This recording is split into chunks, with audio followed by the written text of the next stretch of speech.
Les breaks Mercedes, ce ne sont pas des engins comme les autres. C'est l'exemple même de la voiture indestructible, l'incarnation de la résilience automobile, l'antithèse de l'obsolescence programmée à 4 roues.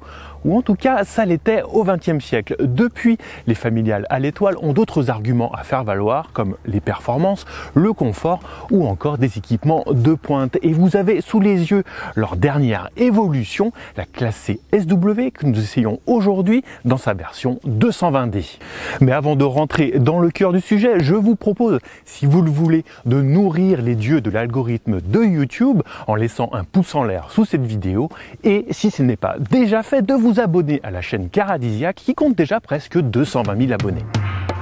C'est peut-être la dernière classée SW, mais ça ne saute pas aux yeux au niveau de la ligne, probablement pour ne pas choquer la clientèle conservatrice.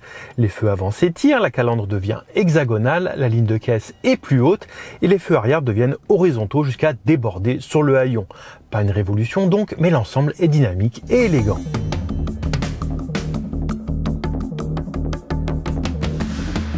À l'intérieur, la nouvelle classe C, que ce soit en berline ou en break, s'inspire au niveau de la planche de bord de la dernière classe S.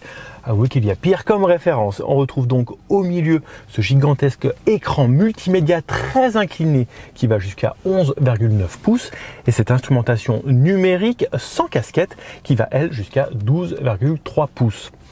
La classe C se distingue par contre au niveau de ses aérateurs ronds et au design très travaillé.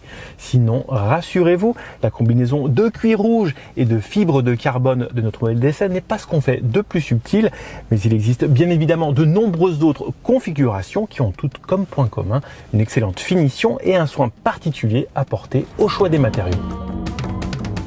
Côté équipement de série ou en option, la classe C est un véritable concentré de technologie, que ce soit au niveau du véritable bouquet d'assistance électronique, de la conduite semi-autonome de niveau 2 au parking automatique et du confort, de la climatisation à 4 zones au système audio Burmeister à 15 haut-parleurs. Et comment ne pas évoquer la dernière évolution du système MBUX avec son très efficace assistant vocal « Hey Mercedes !» Je vous écoute. Dans un break, l'habitabilité et le volume de coffre sont des critères primordiaux. Et si son empattement est le même que celui de la berline, la classe C SW offre un accueil absolument royal à ses passagers arrière, que ce soit au niveau des genoux ou de la tête. Par contre, au niveau du volume de coffre, c'est vraiment pas terrible pour la catégorie, avec seulement 490 litres de volume de chargement, même si c'est 30 litres de plus que sur la génération précédente. Du côté des mécaniques, en attendant dans un futur proche une hybride rechargeable, l'offre se limite aujourd'hui à seulement 2 moteurs. La C200 équipée d'un 4 cylindres 1,5 litre essence turbo de 204 chevaux ou la C220D, notre modèle d'essai, et son 4 cylindres 2 litres turbo diesel de 200 chevaux. Les deux bénéficient d'une boîte de vitesse automatique à 9 rapports et d'une micro-hybridation 48 volts, ajoutant jusqu'à 20 chevaux et 180 Nm. Dès les premiers tours de roue, on sent tout de suite que cette classe C SW est une véritable machine à bouffer du kilomètre. Le couple abondant permet des reprises vigoureuses, la sonorisation est exemplaire et le confort est au-dessus de tout défaut malgré les grosses jantes.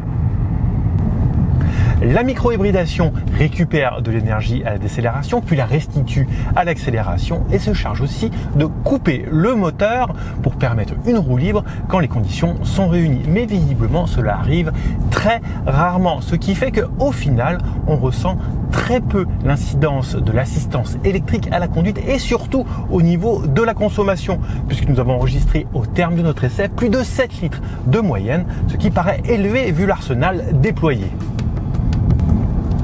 Côté châssis, elle est peut-être encore un petit peu moins dynamique que la BMW Série 3 Touring, mais s'en sort quand même très bien dans ce domaine. Du côté des défauts, on peut lui reprocher une pédale de frein au feeling peu agréable et parfois quelques à-coups de transmission, notamment lorsque le moteur redémarre.